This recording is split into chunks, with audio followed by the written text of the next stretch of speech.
4a. Nubuatan di perjanjian lama dan penggenapannya di perjanjian baru. Contoh, Bapak Ibu Saudaraku, di kitab Kejadian 1 ayat 2 sampai 3 dikatakan, bumi belum terbentuk dan kosong. Gelap gulita menutupi samudera raya dan roh Allah. Nah, di sini kita sudah mulai mendapat satu istilah, satu terminologi yang disebut apa? Roh Allah. Melayang-layang di atas permukaan air. Nah, ayat 3 berkata apa? Berfirmanlah Allah.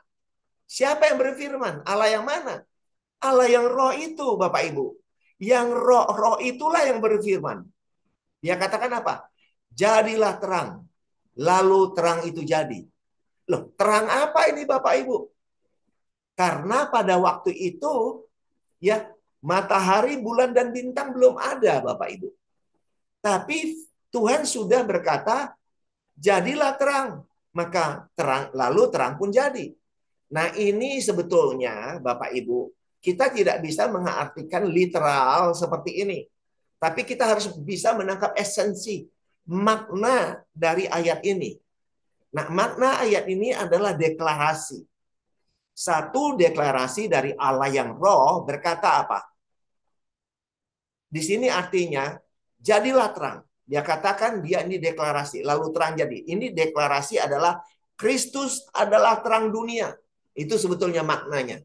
Makanya dikatakan di Yohanes 8 ayat 12. Maka Yesus berkata pula kepada orang banyak. Katanya, akulah terang dunia. Nah, inilah yang dimaksud di Kejadian 1 ayat 3 Bapak Ibu. Jadi Kejadian 1 ayat 3 ini sebetulnya berbicara tentang Kristus. Ya, satu deklarasi yang menyatakan akulah terang dunia. Nah, maka itu diulang oleh Yesus di Yohanes 8 ayat 12. Ya, Yesus berkata, akulah terang dunia. Barang siapa mengikut aku, ia tidak akan berjalan dalam kegelapan, melainkan ia akan mempunyai terang hidup. Nah, inilah terang hidup di dalam orang percaya. Maka ini yang kita katakan sering di pengajaran kita berkata, yang hidup bukan kamu lagi, bukan aku lagi, melainkan Kristus yang hidup. Kristus yang hidup di dalam setiap kita. Maka Kristuslah yang memancarkan terangnya dalam setiap orang percaya. Sehingga orang percaya bisa menjadi inspirasi, bisa menjadi jawaban dalam kehidupan ini. Itu yang Tuhan mau. Nah, juga tidak heran di Yohanes 1 ayat 1, Bapak Ibu, pada mulanya adalah firman. Firman itu bersama-sama dengan Allah. Dan firman itu adalah Allah. Jadi firman itu adalah Allah, Bapak Ibu sekalian. Nah, di Yohanes 1 ayat 14 dikatakan, firman itu telah menjadi manusia. Nah, ya, jadi firman menjadi manusia. Nah, ini dahsyat sekali. Ya, karena Yesus dikandung dari Roh Kudus, Bapak Ibu, ya. Jadi firman itu telah menjadi manusia dan diam di antara kita. Ini bercerita di zaman itu kepada murid-murid orang-orang zaman itu ya. Sekarang pun sebetulnya dia berdiam di antara kita, bahkan di dalam kita dalam roh, ya, dalam roh. Nah, dulu secara fisik ya, secara fisik dia datang. Ya, menjadi manusia diam di antara kita. Dan kita telah melihat kemuliaannya, yaitu kemuliaan yang diberikan kepadanya sebagai anak tunggal Bapa, penuh kasih karunia dan kebenaran. Nah, di sini sekarang tadi ada anak domba yang agung, di sini sekarang ada anak tunggal Bapa. Jadi ada kata Bapa. Jadi ada kata Roh Allah, ada Roh, ada Bapa, ya. Ada Yesus mengaku sebagai anak. Nanti kita lihat relasinya Bapak Ibu. Matius 1 ayat 18 berkata, kelahiran Yesus Kristus adalah sebagai berikut.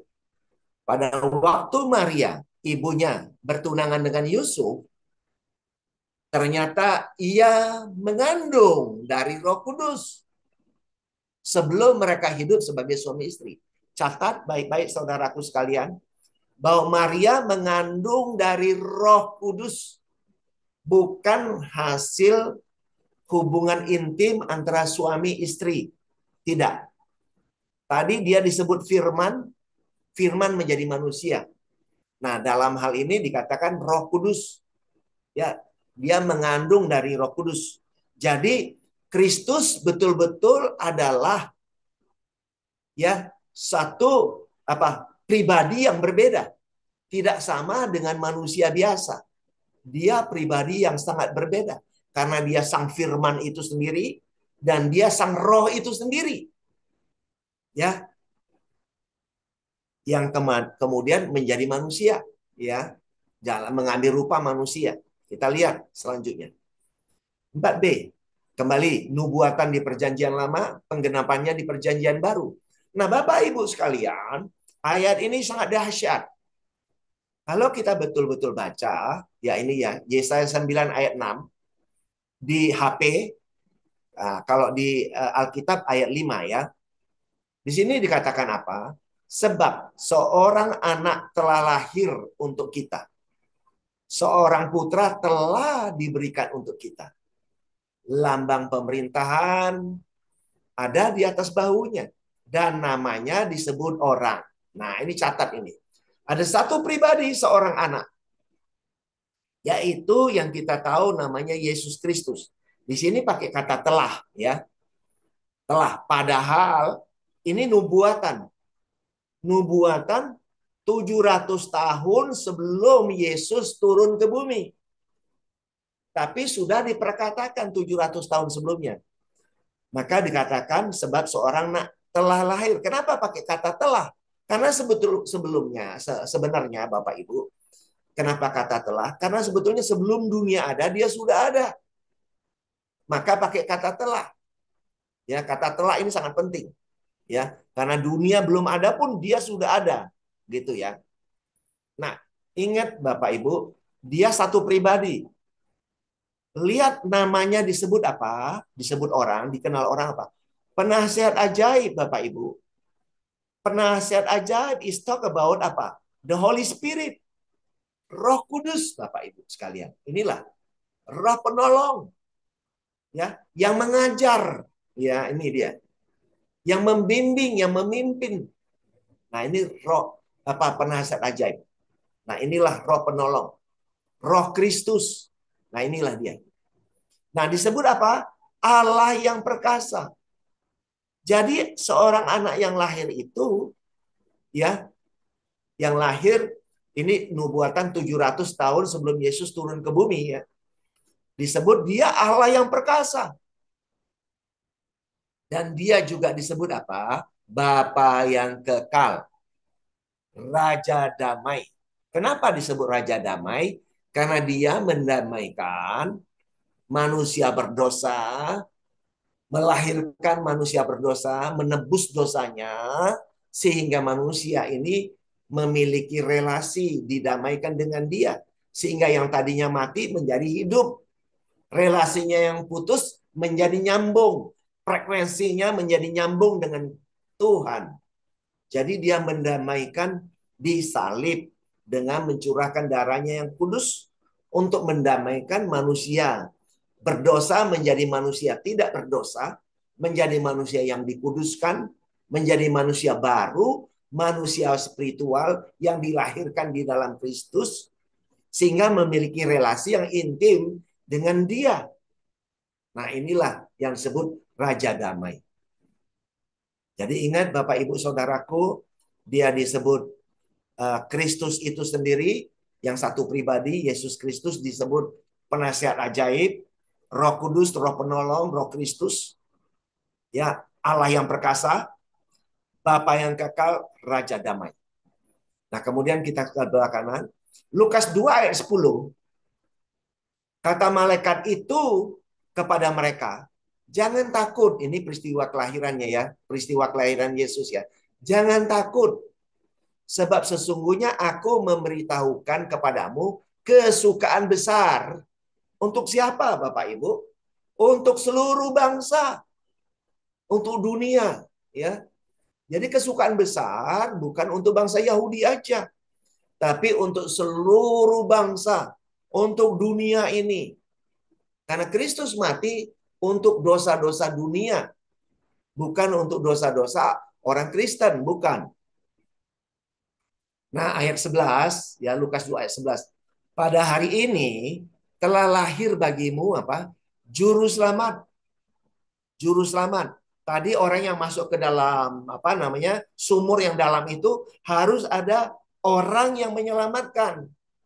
Orang yang memberi tali yang panjang atau tangga yang panjang baru bisa diselamatkan. Nah, dalam hal ini dikatakan Yesus itu yang telah lahir tadi itu, anak itu disebut juru selamat. Yaitu apa? Kristus.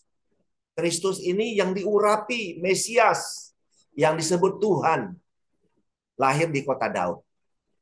Nah, maka di sini di 1 Petrus 1 ayat 20 yang meneguhkan kata telah, dipertegas oleh Paulus di sini dikatakan, ia telah dipilih sebelum dunia dijadikan.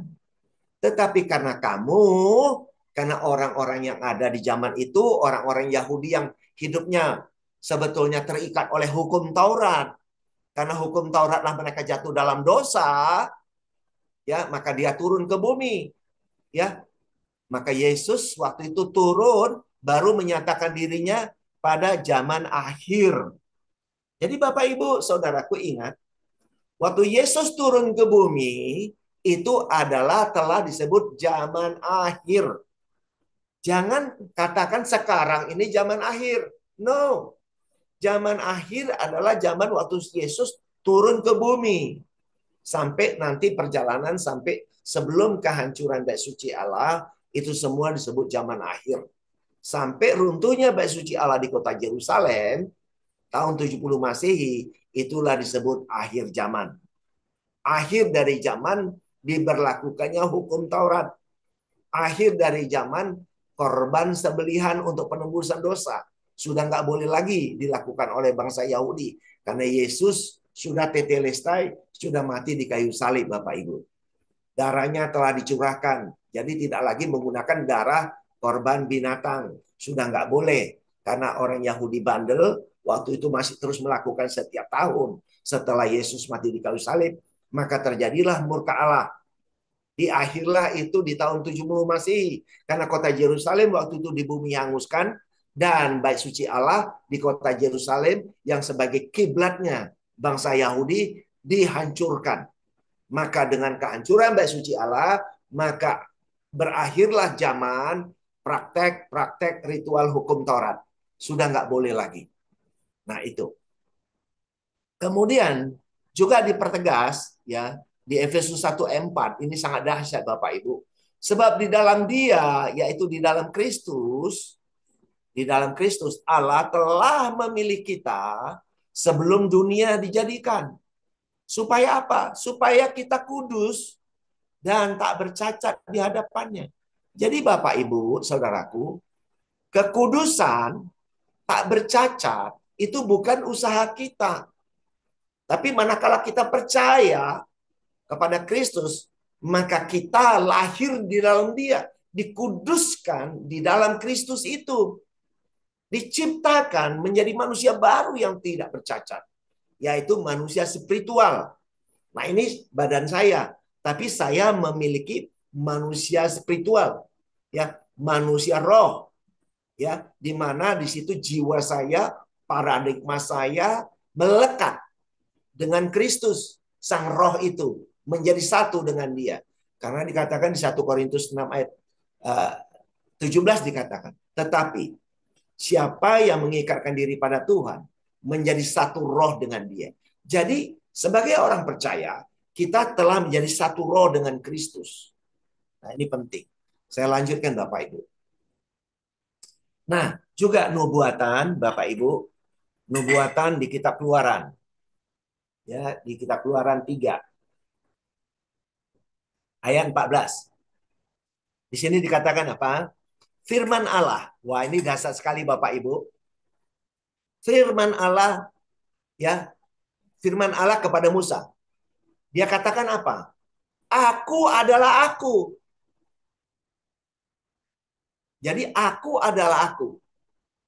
Lagi firman-Nya, beginilah kau katakan kepada orang Israel, akulah aku, telah mengutus aku kepadamu. Wow, kan dahsyat kan?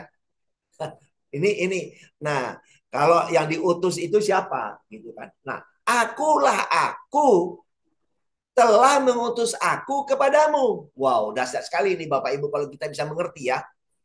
Disinilah dia sebetulnya mengutus karena dia ada roh, dia mengutus ya Kristus, dia menjadi dalam wujud manusia sebetulnya nantinya ya. Penggenapan ini baru nubuatan ya, ini nubuatan.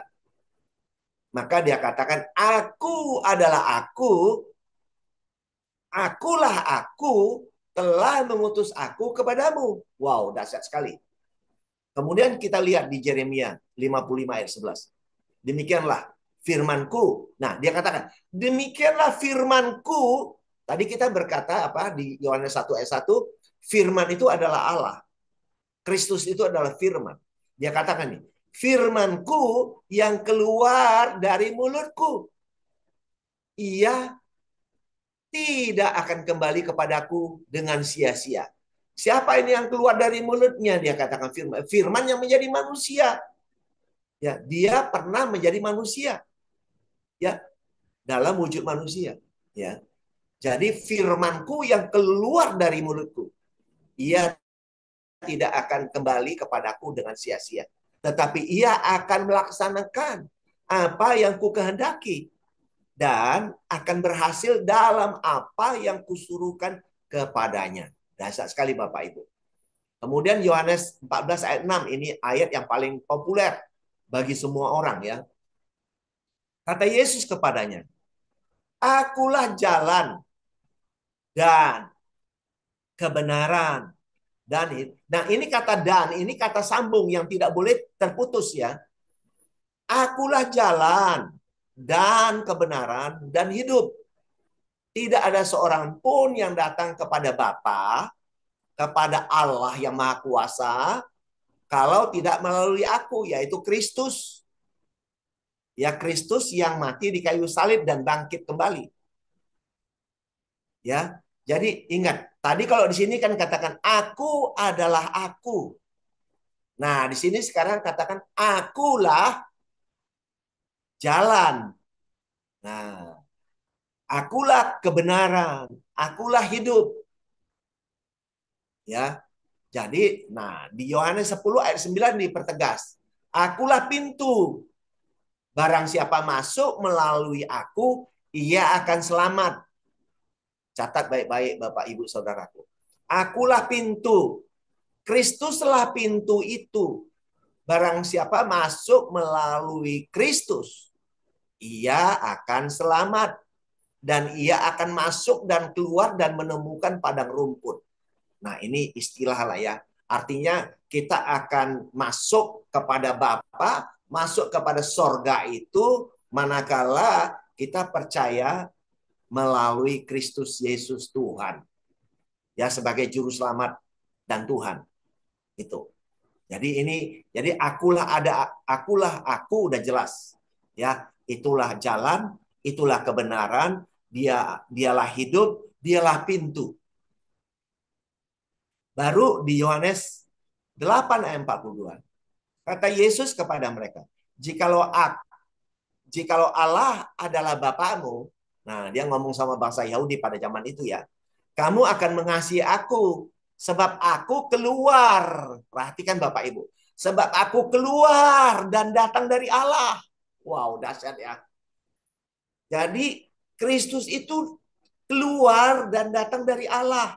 Karena dia roh itu. Dia firman itu. Sang firman itu. Dan aku datang bukan atas kehendakku sendiri. Melainkan dialah yang mengutus aku.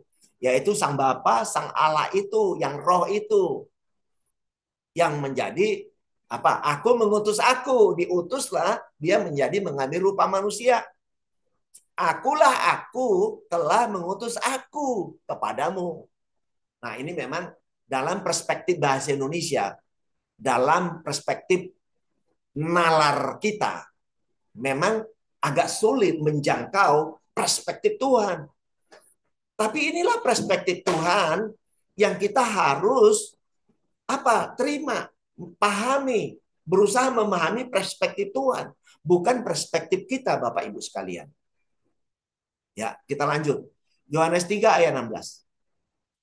Karena begitu besar kasih Allah akan dunia ini, sehingga ia yaitu Bapa, Allah, telah mengaruniakan anaknya yang tunggal. Nah, ini tadi yang keluar ya dari mulutnya, yang keluar. Firman tadi. Ini yang keluar, roh itu ya, keluar. Ia telah mengaruniakan anaknya yang tunggal, supaya setiap orang yang percaya, catat baik-baik Bapak Ibu Saudara, supaya setiap orang yang percaya, tapi bukan asal percaya Bapak Ibu, nanti percaya karena mengerti, bukan asal percaya, percaya karena mengerti. Ya, percaya kepadanya tidak binasa, tidak masuk neraka, ya, melainkan beroleh hidup yang kekal selama-lamanya di sorganya Tuhan. Itu kira-kira. Saya lanjut. D. Nubuatan. Ini semua nubuatan, saya menceritakan nubuatan dan penggenapan ya Bapak Ibu. Nubuatan. Nah, Yesaya 43 ayat 3. Nah, perhatikan baik-baik saudaraku. Sebab akulah Tuhan Allahmu. Menjadi satu ya. Sebab akulah Tuhan Allahmu yang Maha Kudus, Allah Israel, juru selamatmu. Aku menebus engkau dengan Mesir, dengan memberikan Ethiopia Seba. Jadi ingat, ini satu yang nggak bisa terpisah. Sebab akulah Tuhan Allahmu yang Maha Kudus, Allah Israel, juru selamatmu. Aku menebus engkau. Wow. Jadi siapa penebus? Siapa yang Maha Kudus? Yaitu Allah itu sendiri. Tuhan Allahmu. Ya, penebus, juru selamat. Nah, kalau nanti di perjanjian baru kita tahu juru selamat itu siapa? Yesus Kristus. Jadi Yesus Kristus itulah sebetulnya Tuhan Allahmu yang Maha Kudus, Tuhannya Israel, juru selamat dunia. Nah, itu sebetulnya. Nah, kemudian Ulangan 6 ayat 10 berkata, maka apabila Tuhan Allahmu telah membawa engkau ke negeri yang dijanjikannya, yaitu tanah Kanaan, dengan sumpah kepada nenek moyangmu waktu di kota Mesir, ya, dan kepada Abraham juga, sumpah kepada Abraham dan mereka waktu di Mesir, ya. Kepada Abraham, lihat ini baik-baik Bapak Ibu. Jadi, akulah Tuhan Allahmu, ya, telah membawa engkau ke negeri yang dijanjikan. Dengan sumpah kepada nenek moyangmu siapa? Abraham, Ishak, dan Yakub. Untuk memberikan kepadamu kota yang besar dan yang baik, yang tidak kau dirikan. Nah, inilah menjadi Yerusalem nanti ya. Nah, kita lihat di Matius 2 ayat 2. Dan bertanya-tanya, ini orang Majus ya, orang Majus. Di manakah dia, yaitu Kristus ya, di manakah dia raja orang Yahudi yang baru dilahirkan itu? Kami telah melihat bintangnya di timur dan kami datang untuk ngapain Bapak Ibu? Untuk sujud menyembahnya. Bapak Ibu bisa bayangkan, saudaraku sekalian, orang Majus tidak mengenal Yesus. Yesus baru lahir. Tapi Tuhan berkata, roh Tuhan berkata di dalam hidup mereka. Sehingga mereka bisa melihat bintang timur itu.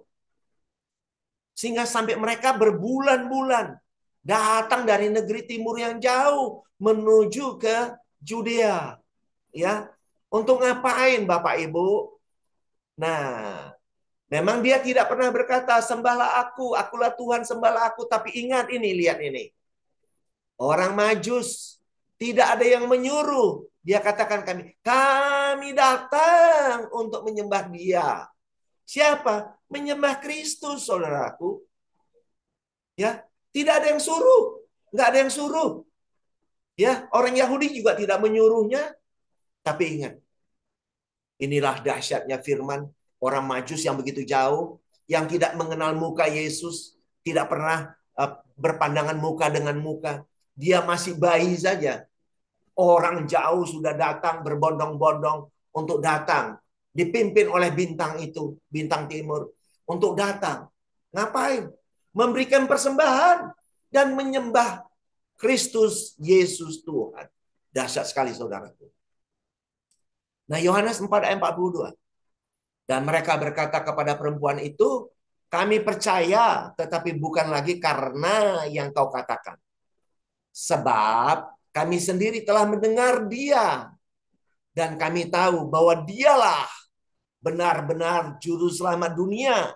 Bayangkan Bapak Ibu dengan ayat yang ini tadi, Yohanes 43 ayat Yesaya 43 ayat 3. Ya, ini juru selamatmu, penebusmu. Nah, ini sama. Dialah Kristuslah benar-benar juru selamat dunia. Kalau dunia ya tidak terkecuali siapapun dan apapun, ya. Nah, Matius 26 ayat 63. Tetapi Yesus tetap diam, lalu kata imam besar kepadanya, demi Allah yang hidup, katakanlah kepada kami, apakah engkau Mesias? Nah, ini waktu proses mau dihakimi ya. Apakah engkau Mesias, anak Allah atau tidak? Maka jawab Yesus, engkau telah mengatakannya. Akan tetapi aku berkata kepadamu, mulai sekarang kamu akan melihat anak manusia duduk di sebelah kanan yang Maha Kuasa dan datang dari atas awan-awan di langit. Jadi, nah duduk di sebelah kanan Allah Bapa, Allah yang Maha Kuasa ini bukan berarti ada dua orang, bukan. Ini artinya bahwa dia duduk dengan kekuasaannya. Dia telah kembali kepada Allah yang Maha Kuasa itu artinya. Kalau ada kita misalnya diangkat menjadi tangan kanan Jokowi, Pak Jokowi, menjadi tangan kanan Pak Presiden, bukan berarti kita tangan kanannya, enggak. Kita orang kepercayaan. Demikian juga ini.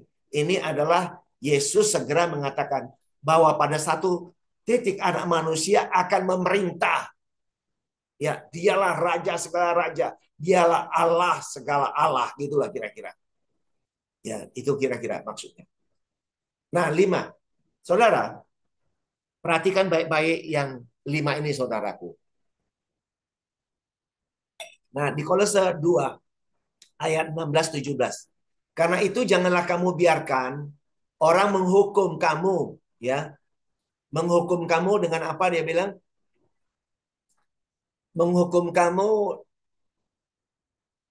mengenai apa? Menghukum kamu mengenai apa? Makanan, minuman, mengenai hari raya, bulan baru maupun hari Sabat. Ingat enggak tadi Sabat? Yang tadi di sana Sabat kata orang Yahudi marah besar kepada Yesus karena Yesus menabrak-nabrak hari Sabat. Ya, maka kita baca ayat 17-nya. Semua ini hanyalah bayangan.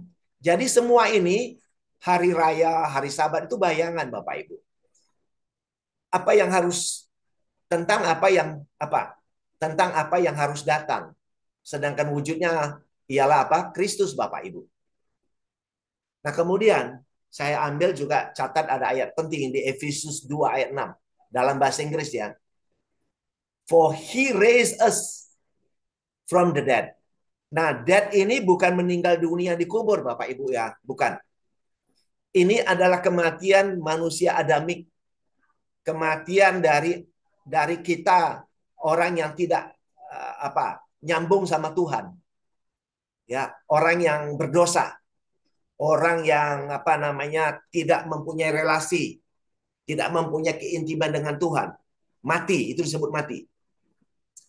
Jadi, for he raised us from the dead. Jadi dia membangkitkan kita dari kematian, dari ketidak mempunyai hubungan bersama Kristus.